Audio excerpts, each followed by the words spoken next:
So you have a business that is looking to set off and reach for the stars.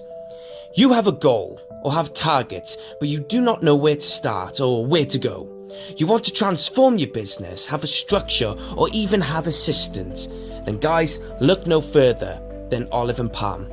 Olive and Palm are a business consultancy firm that specialize in transforming your company into becoming the best it can be. With expertise in digital and agile transformations, they will bring cutting-edge strategies, innovative solutions, and first-person approach to make sure your vision comes to life or get to the next step. Olive and Palm have worked with names such as EasyJet, British Airways, Boots, American Express, Specsavers, Sports Direct, John Lewis, and so much more. So why pick Olive and Palm? Because not only do they have years of expertise and big names behind them, but they are passionate and they do care. They are determined to help you reach your goals. So if you want to get in contact with them, dial on their number at 075525 00041. Or you can even email them at molly@palm-olive.com. Again, their phone number is 075525 00041. And again, their email is molly@palm-olive.com.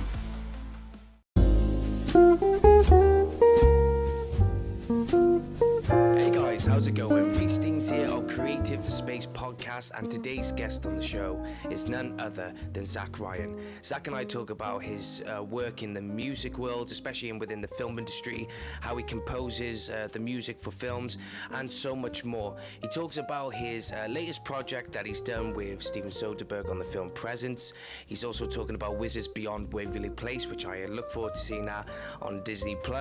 And he talks about so much more. He talks about the approach, the influence, and many things. Now, just to let you guys know, if you've noticed the sound quality on this episode that is not up to standards, it's because I had to improvise. My computer system was shut down, and I also didn't have enough time to get other things sorted. I was coming home from work, I had to get things basically sorted within minutes. So I had to improvise and record the podcast on my phone via Zoom. Also, I tried a new microphone, and I don't particularly feel like it connected properly, so it may sound like it's coming from the phone rather than the microphone. So if the sound quality does put you off a bit, I do apologize, but I hope it doesn't ruin the experience of you listening to this great podcast and this great guest that I've had on the show. So without further ado, it's me and Zack on Creative Space Podcast. Zack Ryan, and it's a pleasure to have you on the show. I haven't had a musician on here for a while, so I'm really excited to see what other musicians I can bring to the podcast. But I'm really intrigued because, correct me if I'm wrong, is Presence your first feature film that you've done as a composer?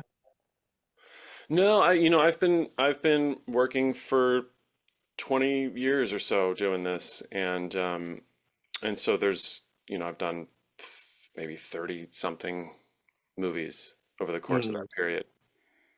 Oh, that's fair enough. The only reason why I was asking is maybe because with Presence, you've got a director like Steven Soderbergh, and I'm a fan of his as well. And when it came to working with him, I will get down to Steven Soderbergh and Presence in the long run. But as soon as I saw that, and I did some digging up some research, I noticed a few films. But you know how some interviewers, they try to be clever with the way they question things, like, is it your first quote unquote proper feature-length film and whatever? But you said you've been going on for 20 years. So did you say how many films? Roughly 30, was it?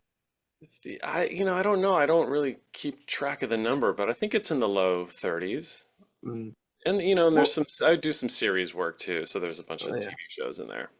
Oh, absolutely. Well, one of the things that I want to start asking about already is, why did you want to get into music, especially in film? Was there a particular composer in film, or was there a particular composer in musicals or whatever? What made you want to go into doing music in film? Yeah, I'll try to give you the slightly condensed version of the story. I grew up as a drummer. I was a rock and metal drummer, and I was playing in bands and I was playing shows in the Los Angeles area, which is where I grew up. when I was 14, 15 years old. We were playing on the Sunset Strip, and I was in, if you know the band Primus, I had this Primus kind of clone band, and we kind of adopted their sound and tried to do our version of it. And I was really obsessed with playing drums, and it was my whole identity. And I wanted to be a professional drummer. I either wanted to be in a band or I wanted to be a studio drummer when I grew up. And when I was about 16 or so, I realized I wasn't getting any better despite all of my efforts. I just had plateaued. And I saw other musicians that I knew that were just improving, and they kept getting better and better. And I thought, oh boy, maybe I don't have the thing that you need to really make a career out of being an instrumentalist. And at the same time, I had realized I was listening to a lot of film music. I had a bunch of film soundtracks. I mean, I grew up in the 80s and 90s. It was a lot of John Williams. It was a lot of Alan Silvestri and James Newton Howard and James Horner and Jerry Goldsmith and a bunch of classical stuff too. And I think I discovered a lot of that music through the school band program. I played in concert band. I played classical percussion and timpani, and a lot of the stuff that we would play in those programs made me go and buy the CDs, and I really fell in love with a lot of that music. I think the moment where I decided to, well, there were two moments. There was one where I realized that being a film composer is a job. And I always watched movies growing up. My dad worked on film crews. He was a grip and spent a little bit of time on film sets as a kid. But it never really hit me that someone steps in and writes an original score for a movie till I was embarrassingly old. I think I was 13 or 14 years old. My dad worked on the movie Wyatt Earp, which was a Kevin Costner Western, and I went and visited him on the set, and I saw them shooting the movie. And then about a year later, we went to a cast and crew screening, and the lights dimmed and the curtain opened, and I heard a trumpet solo, and I thought, oh, like, someone wrote this at some point in the last year. And I really fell in love with that score in particular. So that was kind of the moment where I realized you can do that as a profession. But a couple years went by, and I never thought it was an option for me. I mean, I was a drummer. I was I was constantly being told by musician friends, "You're just a drummer." But I started to write music for my school concert band when I was a senior in high school. And my band director said, "Sure, bring it in. We'll read through it." And I did. I wrote it. I copied all the parts for the band and brought it in, and we read through it, and it was awful. I mean, it sounded truly terrible. But there was enough there where I thought, oh, that 2 seconds, that sounded the way I wanted it to. So that really kind of ignited my motivation to continue. Um, and around the same time, a bass player that had been in a band with me was in Boston going to Berklee College of Music, and he wrote me a letter, and he said, you can major in film scoring here. You can actually get a proper 4-year degree in writing music for film. And that convinced me to apply to Berklee, and that's where I ended up going for college. Just go back when you were saying about Wyatt Earp, did you ever get the chance to see the actors, meet a friend in person? Did you ever get to say hello to Kevin Costner? I did, yeah. I got to meet Costner and Dennis Quaid and a couple other people that were in that movie. I actually brought my camcorder, and I was illegally filming Gene Hackman on a horse, and he stared at me a couple times, and he wasn't Hey, happy. yeah. Hey kid, this is a camera. Come on, get off. Yeah, what are you doing with a camera? Yeah, we do. Yeah, especially a veteran like Gene Hackman as well. Yeah, If, you know, I mean, I saw a picture of him. I know there's like a lot of paparazzi photos, but I just saw a picture of Gene Hackman. He was walking to his car in his mid 90s. I'm just like, oh man, how drastic you go from what I've seen. I mean, the last film I saw him in was Birdcage, and to see him that and then seeing him now, I was like, man, yeah. I age haven't can really. I haven't seen what he looks like now. Wow. Oh, it's some people say it's sad, but it's like, well, no, it's life, And when you're retired, like him, and he's just enjoying life, well, a lot of change is going to be happening. Sure. But it's crazy. But when it comes to you said that because obviously you're a drummer, and people say, "Oh, stick to drumming and everything." The first two people that came into my head were Phil Collins and Ringo Starr, and they were Sure. drummers, and they thrived and everything. Did you always have that mentality of, "Oh, no, I'm not just a drummer. I could do more than just drum. Let me show you." Did you always have that ambition? No, I wasn't strongly motivated. I didn't have that confidence. That came very slowly for me, and it came through experimentation. And I gotta say, when I brought that first piece of music in and heard people play something that I had written for the very first time, I mean, I was a nervous wreck. And I have it on video. Actually, my dad came and shot the shot the band rehearsal, and I cringe every time I have to see it. But I I slowly, it was more out of just desire rather than knowing I could do this and I could be good at it. It was more, I just want to explore this. That felt good to hear that music being played, as bad as it sounded, but like I think I can improve on these things the next time I try it and see what happens. So it was more, I Yeah. think, of curious exploration for me. Mm. And there's nothing wrong with experimenting as well, because that way then you can always find. I mean, I've spoken to many composers now, and recently the last composer I spoke to was Charles Fox, and he was such a pleasure to work with. And he said there's nothing wrong with experimenting and seeing which goes here, where, and everywhere. But when did you first get the opportunity to go and do a film? To actually score a film? Yeah, to actually score films. Yeah, the first, I graduated from Berkeley and moved back to Los Angeles, and I learned how to write in college. I learned how to write at a piano with pencil and paper, and at the time, this was in the mid to late 90s, that's how a lot of composers were still working. And I really was under the impression that I would be able to have a career doing that. And it actually took me a couple of years to finally realize there's no way I'm going to find any work if I can't produce music on my own using a computer. So I finally pieced together some semblance of a studio, and I started working on some short films with friends and film students, and the first feature length project that I worked on, I think, was a TV movie called Absolution.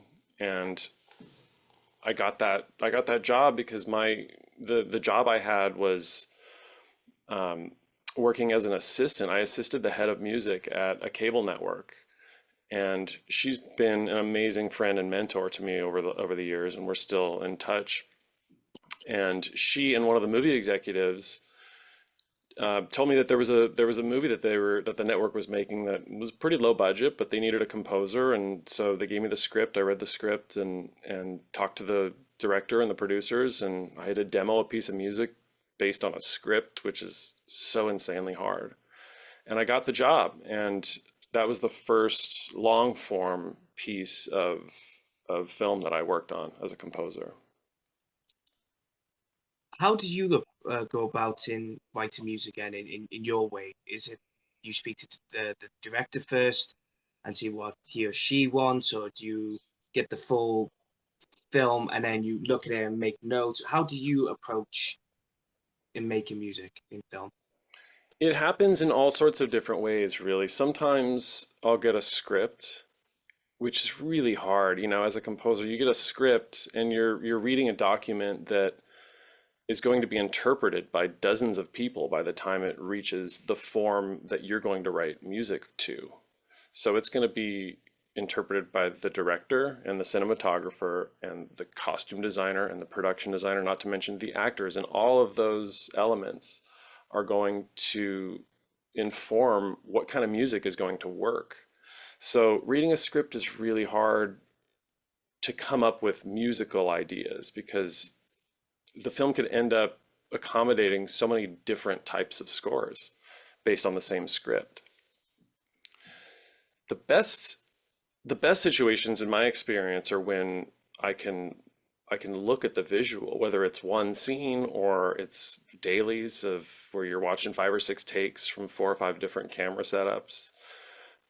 Or best case scenario is a finished movie with no temp score, which never happens. Everyone uses temp scores. They're cutting to make sure that it's working and that the and to also inform them as to what kind of score is going to work in the movie. So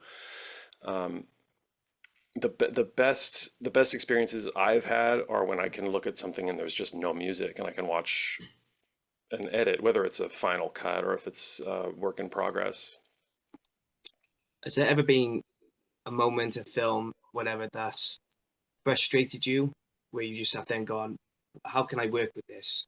Or what do I do? Has there ever been a time like that? You mean where I'm blaming the film, like No, the no, no, film no, is too not hard, blaming the or film. I'm just out of It's ideas? just probably either out of ideas or blaming the film. Either way. Yeah, I'm every day. Every day, I mean, there are varying degrees at which I'm pulling my hair out trying to desperately come up with ideas. Sometimes it comes really fast, and sometimes it's nearly impossible. And those are the times where I really question whether I'm supposed to be doing this job at all.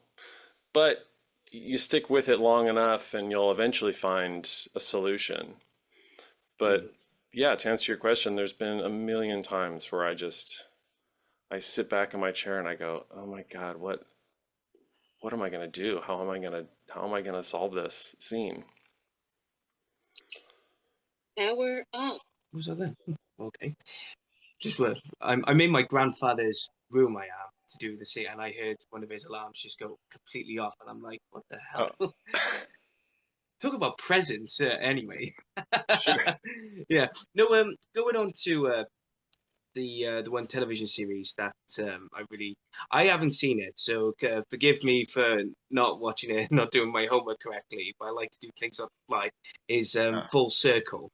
Yeah. Um, so could you tell us more about Full Circle and how did you get involved? And to some people like myself who are not familiar with the TV show, what's it about? Sure. So that was directed by Steven Soderbergh, and that was the first thing that I worked on with him as a director. He had produced a docu-series a few years prior called Leavenworth that I scored, and so we'd been in touch for years. We've known each other for 10 or 12 years. And with Full Circle, I got a text one day from him, and it said, "Hey, I'm making this miniseries for Max called Full Circle, and I'd like you to be involved." And we went from there. He had been shooting for about a week when I got hired, and that to me was the best case scenario, to be hired early on while it's still in production. Because what he did was, because he's working as the director and the cinematographer and the film editor, he goes and he shoots all day, and then he jumps onto his laptop and starts cutting that day's footage in the evening. And so he was able to send me completed scenes with some temp music that kind of gave me an idea of what sort of a score he was looking for. And in this case, he wanted a traditional orchestral score. He didn't want modern sounds or ambiance or modern scoring elements. He wanted a traditional orchestra. And so I got a chance to see that that's what he wanted, and that's the style of score that he wanted. And the process from there was basically, I read the scripts, I knew what the story was, and I knew what the visual style was going to be like. And I got a sense of how and where he wanted to place the music and what he wanted it to accomplish.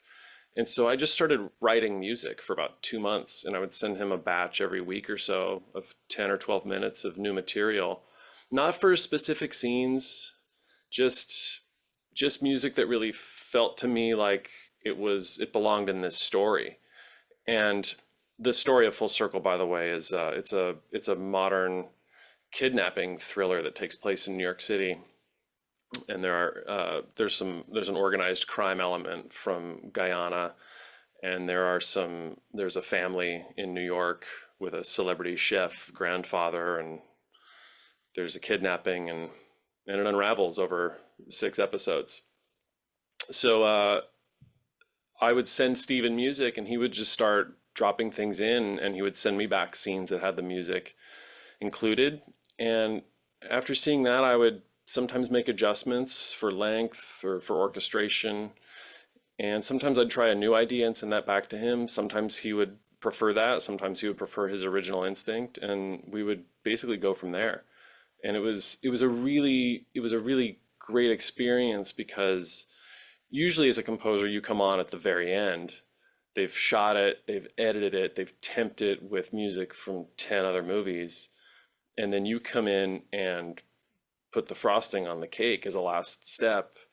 And this was the first time, Full Circle was really the first time that I felt like the music was a part of the production process, and it was really inside of it as opposed to laid on top of it. When it comes to working with Steven Soderbergh, what did you learn from him as a director, film editor, and even cinematographer? I mean, the guy's basically doing it on his own most of the time, from the sound of things. But what's it like to work with him and learn how he's doing it with his films and projects? He's the best. I mean, he's a dream to work with. He provides so much trust and lets you explore. He'll listen to anything, any idea. And the process, I mean, like I said before, it really feels like you're a part of the movie making experience. And I would say, I mean, I've learned a million things from working with him. Namely, he would surprise me with where he would want to place certain pieces of music. I'm used to writing to picture and saying, all right, I've got 43.5 seconds to hit 3 sync points and hit an expression and hit a door closing and then tail out under a piece of dialogue. But in his case, he would take pieces of music that were maybe intended for one scene and drop them into another scene, and suddenly it would make sense, and it would work so much better, and suddenly it looked like a Steven Soderbergh movie. And that was really the beauty of his outside the box thinking and his approach and his process, and how it can just completely surprise you. Mm. He's been nominated for an Oscar, I'm right in saying, isn't he? He is an Oscar nominated director. He won an Oscar. But he won it. Traffic, yeah. Traffic. Oh, yeah, that was the film that was at the tip of my tongue. That I couldn't really think of what was the film. My gosh, God. Yeah. Because the reason why I asked with Steven Soderbergh is there was a couple of friends of mine came over, and we were watching the wrestling, and a friend of mine, Chris Maxwell, he said to me, he was talking about Steven Soderbergh, and he said, "Oh, did you hear he's there's a project that he may direct that's all to do with Thomas the Tank Engine?" And I was like, "No, what?" And he was like, "Oh yeah, he's thinking of making a Thomas the Tank movie." And I said, "Well, if anyone could do it, it could be him." I haven't heard about that, but you know, he can walk into any genre and do something amazing. Yeah, it was just really intriguing. But then you know what?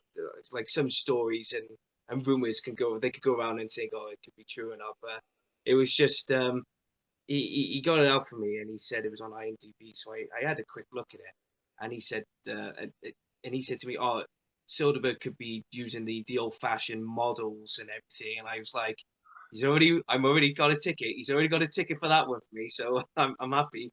So obviously I grew up on the classics. And, sure. And I'm like, yeah, come on, right on. Yeah, that'd be amazing. Oh yeah. So you have a business that is looking to set off and reach for the stars.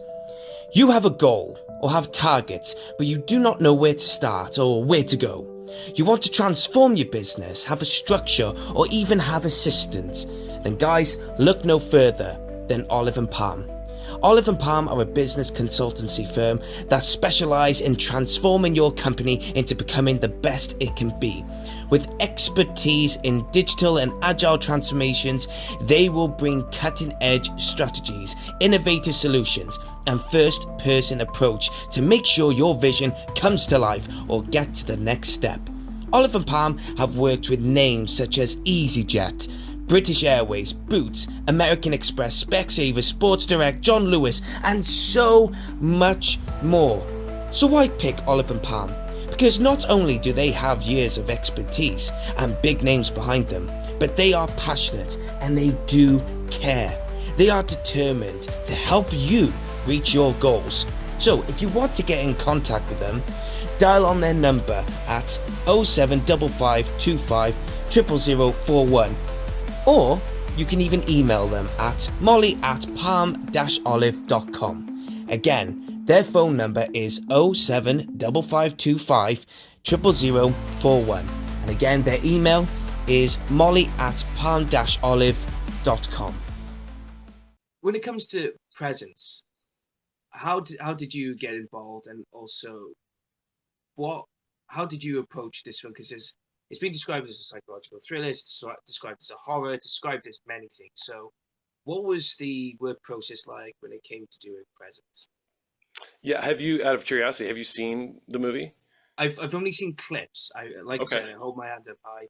I knew it was to do with supernatural, paranormal, something. Someone told me that. I had looked at a few clips, Yeah, and I was like, oh, I need to go and see it, and I just never had the time.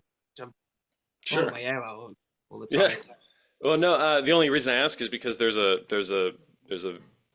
visual approach that's unique to this movie, which is that, and this isn't a spoiler. I mean, this is in everything you read online about it. But the entire movie, it's a haunted house movie basically. There's a Mm, ghost inside of a home, and a family moves into this house, and the entire movie is shot from the point of view of the ghost, and there are no exceptions to that rule. So every scene is one long shot, and he only cuts when time passes. And so he didn't, well, I'll back up a little to how I became involved, which was basically Steven writing to me and saying, hey, I'm shooting a movie and I'd like your help. And I said, of course. And he shot it in 11 days, which, for people who aren't aware, that is extraordinarily fast. And he camera operated, so it's really him as a character. He really plays the ghost just through movement. And so I sent him some music. I wrote some music and I sent it to him, and then I got the movie to watch. And he didn't tell me anything about it. I didn't know that it was from the point of view of a ghost. I had no idea. And I think it's good that I didn't, because I got to experience it as you would as an audience member who knew nothing about it. And so that gave me a pretty strong initial impression. And from there we tweaked the music and got it into its current state. There's about It's about an 85-minute movie. There's about 17 or 18 minutes of music in the film, so it's pretty sparsely spotted, and that's refreshing to me. I think there's a lot of music in movies now, mm. and we may not need quite as much. Yeah, yeah. Because it just reminds me when you say this, like there's only 17 minutes of music in a film. It always goes back to, for me, I watch No Country for Old Men, and there's hardly any music at all in it. Yeah. And do you know, when have you ever had discussions with other fellow musicians or any filmmakers, and they've talked about the usage of music in it, whereas there's too much of it, or there doesn't need to be much music in a film, or there needs to be more. Did you ever have conversations about that? And also, did No Country for Old Men ever come into that discussion? No, it didn't, but I love that movie, and I gotta say, when I saw a music credit at the end, I thought, was there any music in this? Um, we didn't talk about the amount of music, Stephen and I. We He basically dropped music in where he needed it for the narrative and for the story.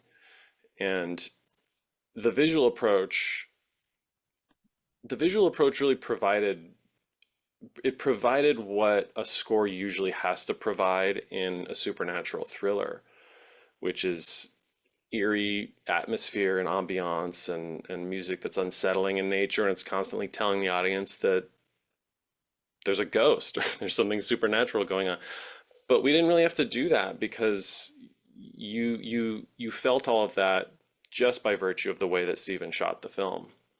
And so that freed the score up to be able to function in a different way. And so it really kind of tracks more of the emotional arc of the story, of the tension that's happening with the family and the dysfunction that's going on, as well as there's a character named Chloe, a teenage girl, and she's experiencing a lot of grief and sadness. And so if there was one character that I would say the music supports most closely, it would be the Chloe character. But it really ended up being interesting. And again, another thing that I learned from Steven, which is you're working in a genre, you don't have to do all of the musical things that people expect within a given genre. You can approach it a different way and tackle other elements of the story with the music, which is what he wanted to do. Is there any genre in film that you would love to compose or write music? Is there a particular genre for you? There's so many. I mean, I'd love to write a jazz score. I'd love to do a Western, going back to my fascination with the James Newton Howard score for Wyatt Earp. I'd love to do, I like period dramas. You really get a chance to write tunes and write melodies for orchestra. The thing I'm most interested in is orchestral writing. That's really where I feel like I'm the most useful, and I've got the most to say. Mm. And so those are the projects that I really get excited about. Yeah. If you were to do like a Western, do you ever find any inspiration from music composers like Ennio Morricone, for example? Because I feel like he's always the man that people turn to when it comes to the Western genre of music. And a lot of people seem to don't realize they did The Thing as well. And I only realized that when I watched The Hateful Eight, and someone said, "Oh yeah, most of the music he done that's just taken from The Thing," and I was like, "What? He did The Thing?" I know. I watched that movie recently, and it's really incredible, and the music's fantastic. Mm. But yeah, his Western scores for the Sergio Leone movies are, I mean, talk about approaching a genre and thinking outside the box. I mean, the sounds that he used and the music that he wrote for those films is incredible. But it's not the conventional Western approach. So if I ever got a shot to do a proper Western, it really is a matter of how much creative leeway you get to experiment if you want to try something really different, or if someone wants a really kind of Magnificent Seven traditional Western score, which has a lot of value for me too. Yeah. You mentioned as well about orchestral, and I was watching the John Williams documentary on Disney Plus, and I mentioned this with Charles Sparks. I wanted to know from your perspective. There was a section there where he was talking about doing, like, he was with a band or something. I think it was for the Olympics or something. It was either that or another thing. I just can't really remember specifically. But that he was looked down on people like from the orchestra, is apparently within the in film or something, people look down on orchestra within film. I don't know if you're familiar with that, if you ever seen the documentary. I saw the documentary, and I'm sorry. Can you just repeat that? He was saying that he looked down on, or no, he was looked down on from the orchestra. Oh, from the classical world. Yeah. And sorry, and you're asking if I've experienced that before? Yeah, if you ever experienced that before, or do you ever sympathize with John Williams for that?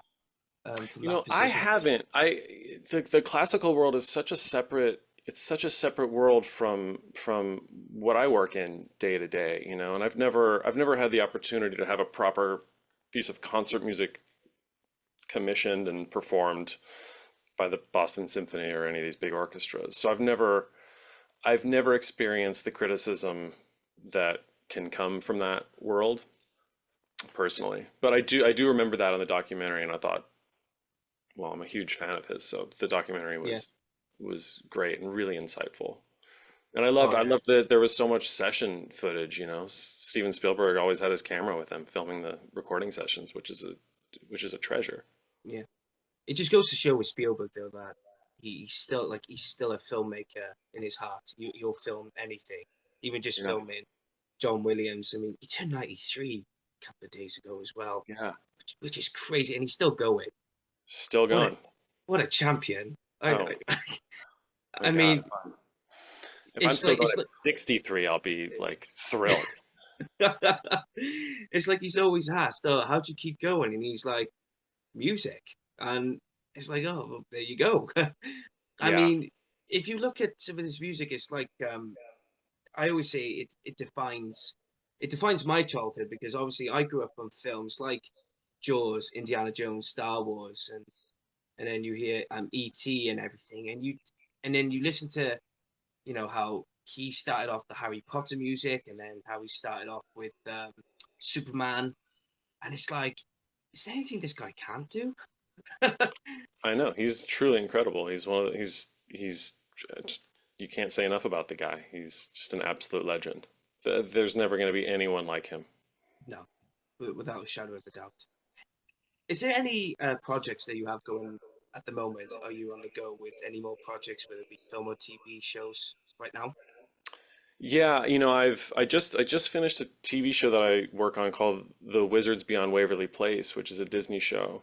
And it's Yeah. a sequel series to the Selena Gomez show from about 15 years ago. And we just a few weeks ago finished the last episode. So those are currently being released every week. There's some other things that I can't name at the moment, but that I've been talking to directors and a couple showrunners about that are going to shoot in the spring. And so hopefully there's going to be some good stuff in the summer. I can't wait to look forward to it. Where was the Wizards of Waverly Place? What was the title for the sequel called? The This Wizards is Beyond Waverly Place. Wizards Beyond Waverly Place. See, I grew up watching Wizards Waverly Place, Yeah.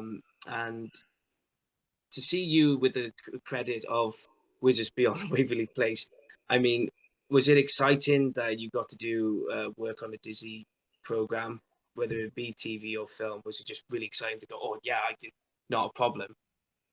Oh yeah, and for me, you know, the reason that I got involved was because I had a relationship with the showrunners, Jed Elenoff and Scott Thomas. I'd worked with them before on a couple of Netflix projects, and they were involved in this show and brought me onto it.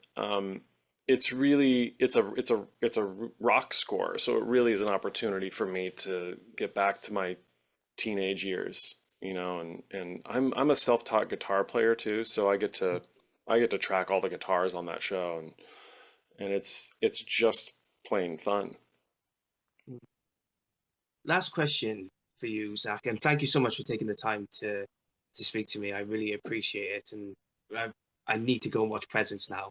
As it's not if or anything. I gotta watch it now, but Yeah, check it out. uh, I got to. Now, I always ask this question to a lot of people, whether they're starting out or where they've experienced years of experience, whatever. But for you, how do you look back on your career so far? Oh my gosh, I still feel like it's in its nascent stages, you know. It's hard to I don't usually stop and look in the rearview mirror and kind of see what it all looks like. I I'm so incredibly fortunate to be able to do this job. You know, there are so many hundreds, if not thousands, of people that are that are so incredibly talented that are trying to get into this business, that the fact that I get to wake up and take my kids to school and go into my studio and write music all day is an incredible blessing, and I'm grateful for it every day. to look back on the work that I've done, I mean, there's been some creative high points, and I would say working with Steven is the biggest example of that.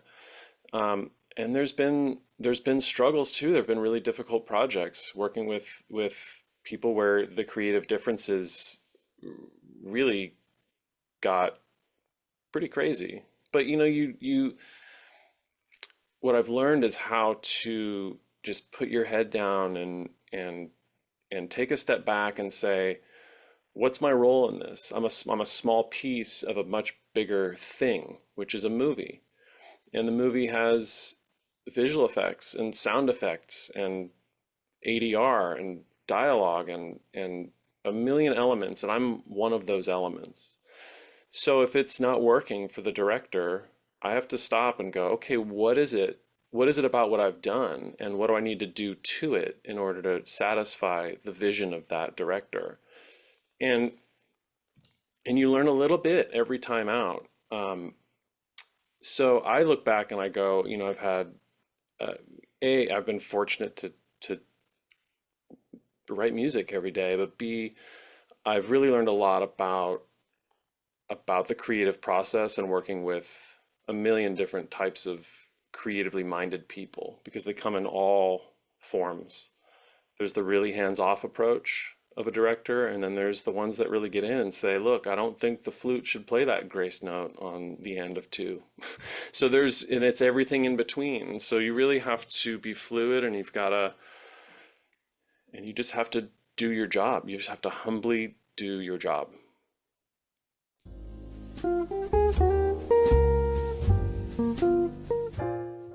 Thank you guys for tuning in to the Creative Space Podcast channel. Make sure you like, share, and subscribe to the channel so you can be notified for more content in the future. Thank you once again.